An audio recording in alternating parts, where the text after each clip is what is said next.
Over the last 6 months, I've taken the iPhone 15 Pro Max with me all over the world in all sorts of crazy adventures, from hiking and bouldering to ice climbing and long days in the mountains. And today I want to share with you my review and experience with it so far. And I want to answer one really important question.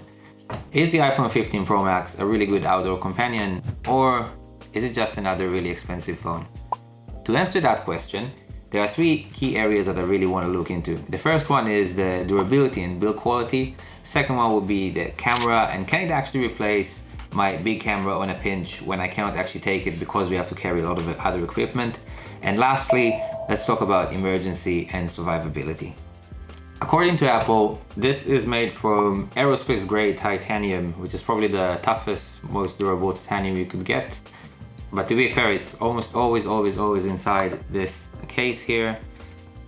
The case itself did get a little ding here, I don't know why. I don't remember why, but yeah. So it's always inside. I'd like to change this case. So if you guys have any recommendations, please let me know in the comments below. I'm looking for something that is durable, not too bulky, minimal like this, but I can actually add maybe a string to it and attach it to something. So that's about the case and the durability with that.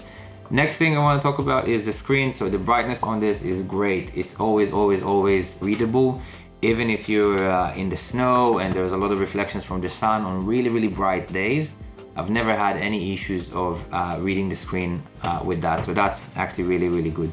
Another really great thing, and probably the reason why I went with the Pro Max and not just the iPhone 15 Pro, is the battery life. So this one actually has all-day battery life, and this is crazy good.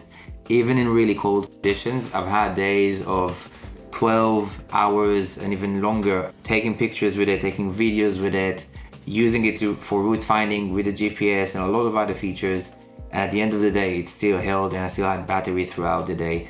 I always carry a spare battery pack with me, but to not need to worry about my phone dying on me is... I cannot even explain how much of a life changer that is.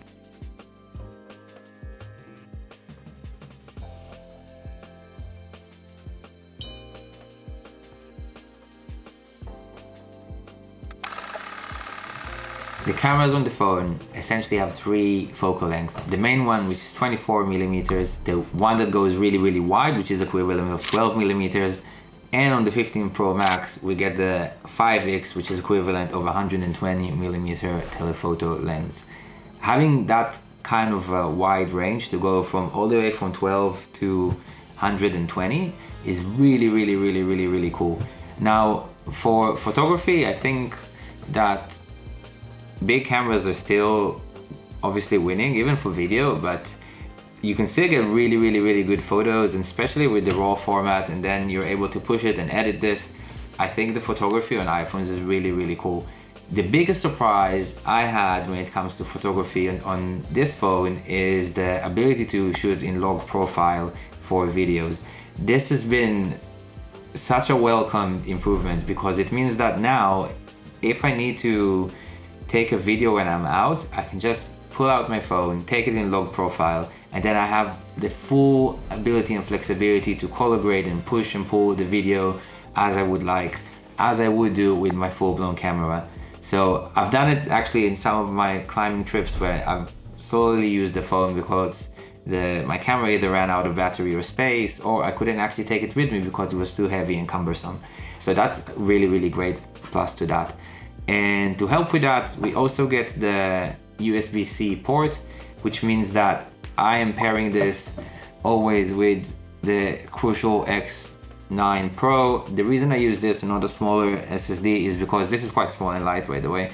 But the reason I use this is because I just edit directly off it. So I can just then plug this to my computer and then start editing directly without needing to actually save it anywhere else. So that's really cool.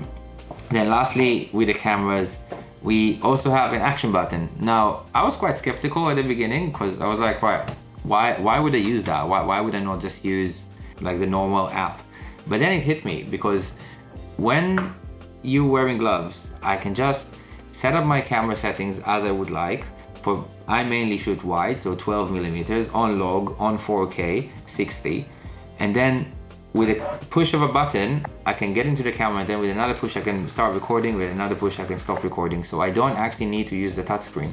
So that's how I mainly use the action button. That's what mine is set for. By the way, if you want a full review of my cameras setup, including the phone and the cameras and drones and all of that for outdoors in the mountains, I just released a video about that a few weeks ago. I'll leave a link to that at the end as well. When it comes to emergency and survivability features, now, thankfully, I've not had to use the SOS functionality on the phone, but it is really good to know that it's there. And I've seen other videos and reviews and heard stories of people that have had to use it, and it's really good to know that it's there.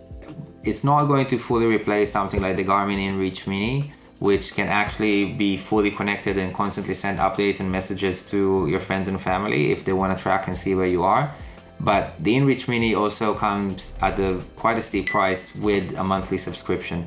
So to know that you have these functionalities with you and can initiate SOS calls even if you don't have any reception is really cool and really welcome. The other thing is, so I had a situation when I was in the dark after 12 hours and my head torch stopped working for some reason.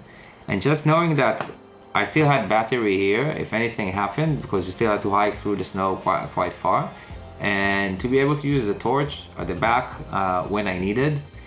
It sounds like something really small, but it was so good to have it. And again, to know that if anything happens, then I can always call the emergency services if needed. So this leads me on to the kind of like a thought about how all of this comes together.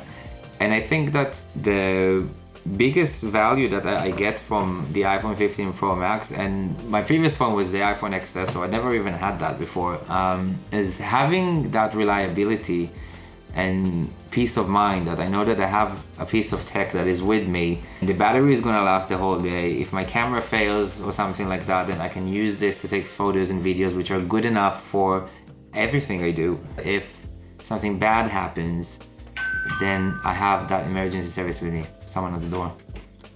So to answer the question, is the iPhone 15 Pro Max a good, reliable companion for outdoor adventures, or is it overpriced?